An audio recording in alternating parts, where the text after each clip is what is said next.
Why this is so important is that we have never been in an age, at least in more of the historical period, for many thousands of years actually, we've never actually been really in a period where evil as such, evil as evil, has been correctly penalized. All we've had is different forms of excuse and false treatment of it. We've never really grasped deeply as it needs to be, that man is indeed a moral being. We're always tripping over ourselves, especially in the modern times, especially in the place we find ourselves today in modern society, with, as you say, the help of the actual products, the actual pharmaceutical, medicine, so-called medicines and what have you, and all of that junk, there as a backup. But we are not conscious. We're getting less and less conscious of this moral component, and we're tripping over ourselves to find more excuses. So every day the psychiatric movement is coming out with yet more disorders, more reasons for this, more genetics. It's the brain, it's the upbringing, it's this, it's that, and the other. And this is completely it has the most detrimental result. It will have the most detrimental result until we're able to change it. And that starts with our own personal lives, in being able to very much discern what is a good action and a moral action and a good and moral person, and they need to be praised, and what are immoral actions and people that need to be punished. We need to get back to that very, very quick. Well, why don't you take the next whole paragraph there then? Yeah, sure. Oh, most definitely. The next one is very, very key, the way I see it. It says this: vamps are either amoral or immoral. We attract them when and if we lack the ability to judge moral actions. Today, fewer people understand that understand what morality is and what moral actions even look like. Fewer people are moral, and those who apparently act morally may do so only due to societal pressure and need for external approval. The truly moral individual acts morally because of his own conscience, and because they understand, as Socrates said, that to harm another is to harm oneself.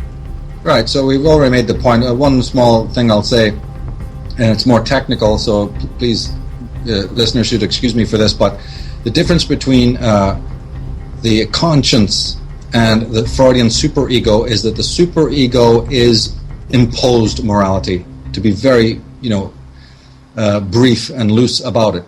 But it works to understand it this way, that when mom and dad has shown us some basic guidelines, and you will get punished if you do bad things, and then you move on to school and you start looking at what other people do, and society in general, the representative of that is the superego. But when all is said and done, it's not the same as conscience. So one of the ways, if you were leaning more towards a Jungian way of expressing it, you'd say that the superego is the moral component of our ego, whereas the conscience is the moral center of the self. So one can muse on that. We really can't unpack that any further right now, except to say that conscience and superego are slightly different. Guilt and conscience are different. Guilt and shame are very different. Guilt is over misdemeanors that you have done towards other people for which you naturally feel guilty and wish you could have changed. Shame is something much more personal. It's about something that often can't be really changed so easily. It's something that you have done to yourself. There's every different researcher has a different way of explaining shame and guilt, but that's the way I look at it. Is guilt is more stuff that you can change by going to that person and saying, hey, I'm sorry, or even within yourself realizing, my God, I shouldn't have done that. I feel guilty about it, and I'm going to change. Whereas shame is something that extends over a longer period of life.